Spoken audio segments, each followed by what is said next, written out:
کیا باقی صوفیاء کی طرح علامہ محمد اقبال بھی فنا فی الشیخ یا اپنی ذات کی نفی کرنے کی حمایت کرتے تھے کہ ہم اپنی ذات کو بھول جائیں؟ میں نہیں سب تو،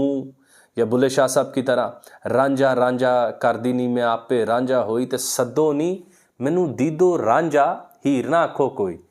کیا من تو شدم تو من شدی والی پورے تسلسل میں اقبال جدید تصوف کو لا رہے تھے؟ تو میرا ذاتی خیال ہے نہیں، علامہ محمد اقبال فنا فی الشیخ اور ان تمام تصورات کے کافی حد تک دوسری سائڈ پہ تھے، اپوزنگ سائڈ پر کھڑے ہوئے تھے، اور علامہ محمد اقبال نے کہا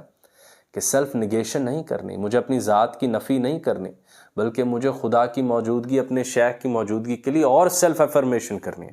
مجھے اپنی ذات کو پہلے سے اور زیادہ موجود کرنا ہے۔ مطلب کہ اگر میں نے سورج کی گواہی دینی ہے تو میں نے پہلے اگر زبان سے دی، اب ہاتھ بھی اٹھا دوں گا کہ وہ ہے وہ۔ میری ذات کے اندر اگر اور کوئی حصہ چھپا ہوا ہے اس کو بھی اور باہر لانا ہے، ایکسپریشن میں لانا ہے، اظہار میں لانا ہے، تاکہ میں اپنے شیخ، اپنے استاد، اپنے مرشد اور آخر میں اپنے خداوند کریم، اپنے اللہ کی گواہی دے سکوں، اپنی نفی کر کے نہیں، افرمیشن کر کے، اپنا اثبات کر کے، اپنی موجودگی کی دلیل دے کر۔ اور اقبال کہتے ہیں تم پتھر کو نہیں دیکھتے، وہ بھی پاؤں میں جوتے میں آ جائے تو کہتا ہے میری طرف نگاہ کرو، تم پھول کو نہیں دیکھتے،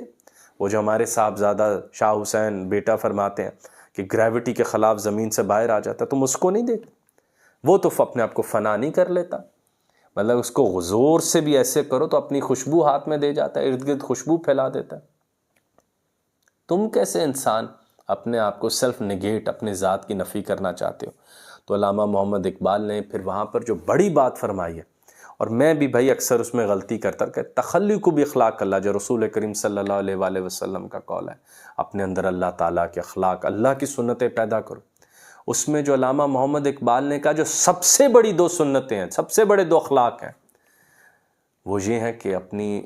انفرادیت کو پہچانو اور خود کو منفرد کرو۔ انفرادیت اور منفرد ہونا، انڈیویجول ہو جاؤ اور یونیک ہو جاؤ۔ اتنا نیو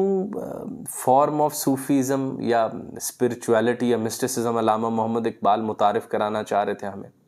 وہ سب لوگ جو اپنی ذات کو فقط فنا کرنا چاہتے تھے، نفی کرنا چاہتے تھے، کچھ بن کر شیخ پر وارنا چاہتے تھے، اپنے محبوب کے لیے وہ رانجھا اپنی ذات چھوڑ کے ہیر بننا چاہ رہا تھا۔ اقبال نے کہا نہیں، سیلف افرم کریں، سیلف نگیٹ مت کریں، اپنی موجودگی کو اور اظہار میں لائیں، تاکہ آپ اپنے محبوب کی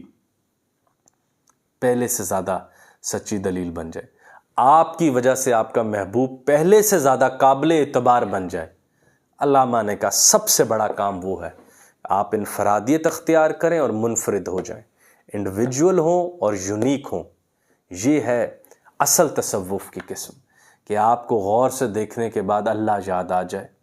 یہ بہت بڑی نشانی۔ اور پھر علامہ محمد اقبال کی جو بات ہے کہ انہوں نے کہا میں سیلف نگیشن والے تصوف کے کافی حد تک علامہ نے اس سے اختلاف کیا، اور سیلف افرمیشن تصوف کو متعارف کرایا کہ ہمیں بار بار یہ کہنا ہے جو آپ کو وہ پرانی اردو کے اشعار میں ملتا ہے کہ میں نہ ہی سب تو، یا میں تو بن گیا تو میں بن گیا۔ نہیں بھائی، محبوب وہ ہے، میں یہاں ہوں، اور یہی فاصلہ ہی تو محبت ہے۔ میرا محبوب سے دور رہنا اس کی زیادہ بڑی نشانی، اس میں گم ہو جا کر میں نے کیا خاص کام کر لیا، میں یہاں بیٹھ کر بھی اس کی نشانی بنوں گا اور لوگوں کو کہوں گا وہاں دیکھو، وہ ہے میرا محبوب، وہ ہے میرا مقصد۔ تو یہ علامہ محمد اقبال کی بہت بڑی بات ہے کہ علامہ محمد اقبال نے یہ فقط پینتھیسٹک صوفیزم نہیں، مگر ہندو انٹلیکچولی پر بھی ایک ایڈوائس تھی، ایک پروپوزل دیا کہ ایبزارپشن ان یونیورسل سیلف کرنے کی بجائے، ایک یونیورسل سیلف میں خود کو ضم کر دینے کی بجائے،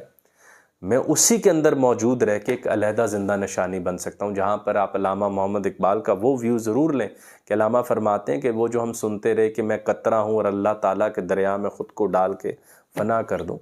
میں اسی دریا میں گر کے موتی کیوں نہ بن جاؤں، موجود اسی دریا میں، اور ہوں بھی میں اسی کا، اور نشانی بھی اسی کی ہوں، اور پانی ہی وہی پانی اسی موتی کو سراب رکھ رہا ہے، لیکن میری شناخت ہمیشہ علیحدہ رہے گی۔ تو علامہ کے دو بڑے پیغام، انفرادیت اور دوسرا منفرد ہو جاؤ، انڈیویجول اینڈ یونیک۔